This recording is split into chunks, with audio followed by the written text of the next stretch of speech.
Good morning to you. Good morning to you. I smell like a monkey and I look like one too.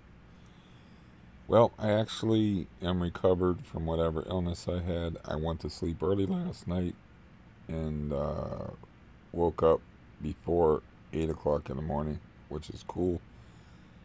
And since I am avoiding everyone in this building, not wanting to get involved in any bullshit, that means uh, tonight I will go to sleep even earlier, and I will wake up early, and I will get to go outside. Oh boy! Oh boy! Oh boy! And so that's awesome. I tried to fix the lighting, but there's just too much stuff in this room to move. Like I don't know, a gigantic scooter, a heater there with coffee on it, air conditioner, fan, dressers. I mean, I'd have to move a whole bunch of stuff to get back and be able to reach that window to fix this lighting problem I'm having. Let me see if I can turn the light.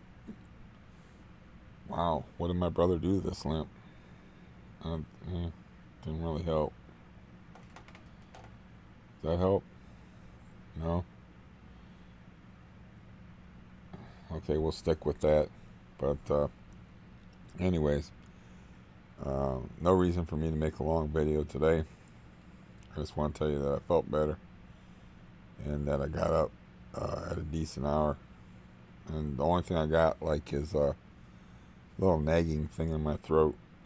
My voice isn't too cool.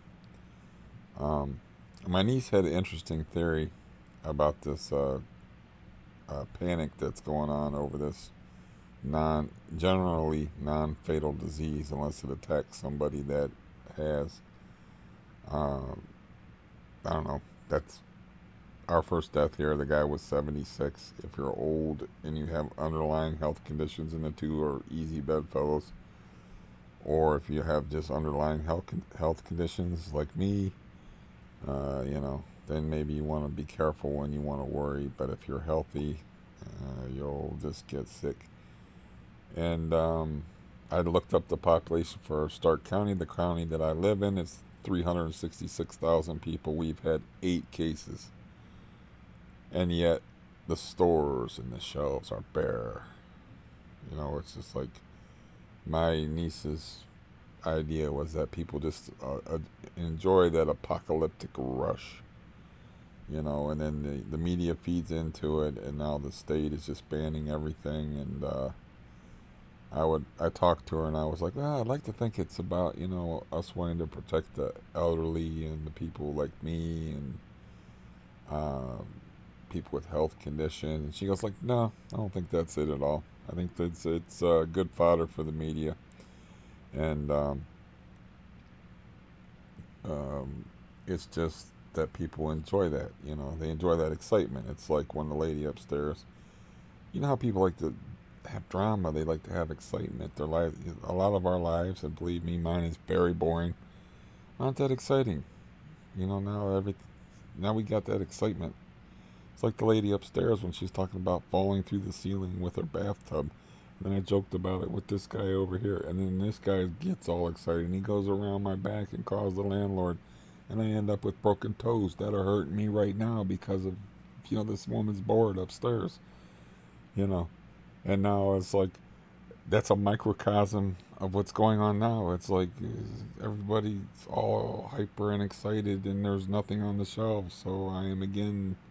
It's affecting me, Captain Calm, and I can't shop. It's like I sent my aid worker the last time she was here, and she come back with like 3 out of 5 things because she couldn't find the other 2 things. She was lucky. She was like, "Aha! I found toilet paper." And she said, that's a good trick, man. Toilet paper around here is hard to find because she's got to shop for people all the time. And she's like, oh, yeah, yeah. I didn't open it, by the way, but yeah, you also got the last bottle of Dayquil. You know, it's generic Dayquil, but it's Dayquil. And it's like, whatever. Okay, whatever. You know? And, yeah. So, anyways, I did talk to a high risk person yesterday. I talked to my elderly aunt on the phone, which was sort of interesting because um, I called my best friend. He was on the ladder, and he didn't tell me he was on the ladder. And I was talking about being a high risk candidate. Like I don't want to get sick, man. It's like if I get sick, it's a respiratory thing, and then I got the heart thing. It's like it's like it's not. It's I got to be careful. I'm one of the people that got to be careful. And he goes, "Hey, I got to be careful too." Like he's like, "I'm on the working on a third story building right now. I'm on a ladder." I'm like, "Oh, so you're like high risk right now too?" He laughed, and I was like, "Well, I better get off the phone because I don't be responsible for you falling and breaking your neck." He goes, "Yeah." And he's like, "Yeah, my wife just needs a little help. She needs a little time off. She's home with my mom right now. If, that's probably why she called you. She never called me. That's the first time she ever called me." And was like, you know, mom would like to hear from you. And so I called over there and had a difficult conversation because I really couldn't understand the words she was saying. Not much of it. Anyways, I understand that she was in Florida. She's actually able to travel. She's in her 80s, but she was in Florida for 4 weeks. Um, and she caught a fish. I'm like, you got me beat. I didn't catch any fish. She said, "Oh, I only caught one." And I'm like, I didn't catch any fish. That's what I used to do. And I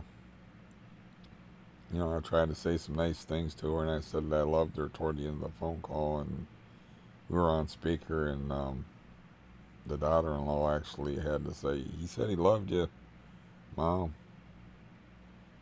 And it was one of those things. I don't know how much of her was there. She comes and goes mentally. So she's been through some health problems and some operations and stuff in the last few years. Because there's nothing as terrifying as old age.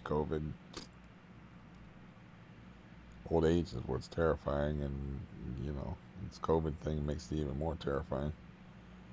But I was also going to talk about. Uh, I'm just going to call the Coleman Professional Services tomorrow and ask if they're going to stay open during this Corona crisis, I'll call it. Then I'm going to try to talk to the guy that's going to operate that's supposed to operate it as my agent. And I told him, like, I'd already talked to him on the phone, and I was like, yeah, I mean, I don't even have to go with you. I'll take the place. You know what I need, and you know what I want, and anything's 1,000% better than living here. So I'll, to protect myself from the COVID virus, since I'm a high risk candidate for death. Uh, you just get the place sight unseen. I don't need to go with you. You know, just if I can talk to the dude on the phone, you can give me his number. Whoever's in charge of the building, I can give him references. I got 2 phone numbers. One guy I rented off of for 15 years. One guy I rented off of for 10 years. It's like the guy I rented off for 15 years basically said I was a landlord's wet dream because I don't cause no trouble and I never miss the rent. And I'm actually conscientious. I used to shovel around here when I could and lay down salt and stuff, So try to get that worked out. Figure that out, before things get too crazy, because we had to jump in cases from 169 to 247 in one day. And before things get too crazy, I mean, I don't know where this guy's head's at. My agent guy Brent, as far as like if he's a panicky like germaphobe type dude, or I don't know him that well, where he's going to be one of the panicky people. One of the guys. I mean, I got big hands. Like, I got big hands. I can barely fit my hand around this guy's hand. He's like a bull, big dude, and it's like I'm betting on him over the COVID-19 if he comes in contact with it. But you never know how people's minds work. So I'm trying to get that going. There's no reason for me to make a long video. I made a long enough video yesterday. Um, I would like to mention that yeah, the the thing that I put up with the 3 parts, which is a contained story concerning the Blackfeet Indians. When I originally wrote that, I wrote that as sort of an audition and a novel at the same time, because I had like a 3 part novel that fit together, and that would be like book 1 of the novel, and then there'd be like a book 2 and a book 3. But they're all written in different styles because I wanted to show that I could, my range. I wanted to display my talent, when I had the ambition at the time. Uh, that like, I know that that's what I do the best. You know, what I could. What is with this crazy light coming in here? But anyways, I wanted to read this one part of a different novel that's short, and it's written from the perspective of a high school girl. So I thought that would be fun. I also have, like, I could read one of my short stories that I call Babysitting. That's also written from the perspective of a this would be like a really young girl. It's called Babysitting, because she's supposed to be like babysitting her grandfather, when really it's her father wanting them to spend time. It's a very charming little short story. I like it. I could read that. You know, not that anyone really cares, but it gives me something to do. Uh, but yeah, the other thing, um, it's just it would have to be amusing. I would either sound like an effeminate dude if I try to do a female voice with this, since it's written from a female perspective. It just would be, how would I do that? How do you figure that out? I listen to audiobooks all the time, and it's like I got no idea. Well, let's see, how do I do that? Um, how do I take the bass out of my voice and not sound fake or phony or natural? I can't help that I am a baritone. Let's see. Well, when I woke up this morning, I knew it was going to be a special sort of a day because the sun was shining in through the window and it was just beautiful outside.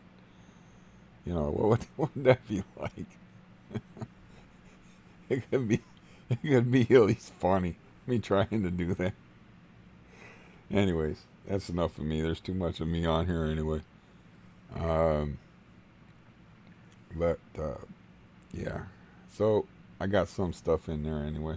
So I'll see you tomorrow.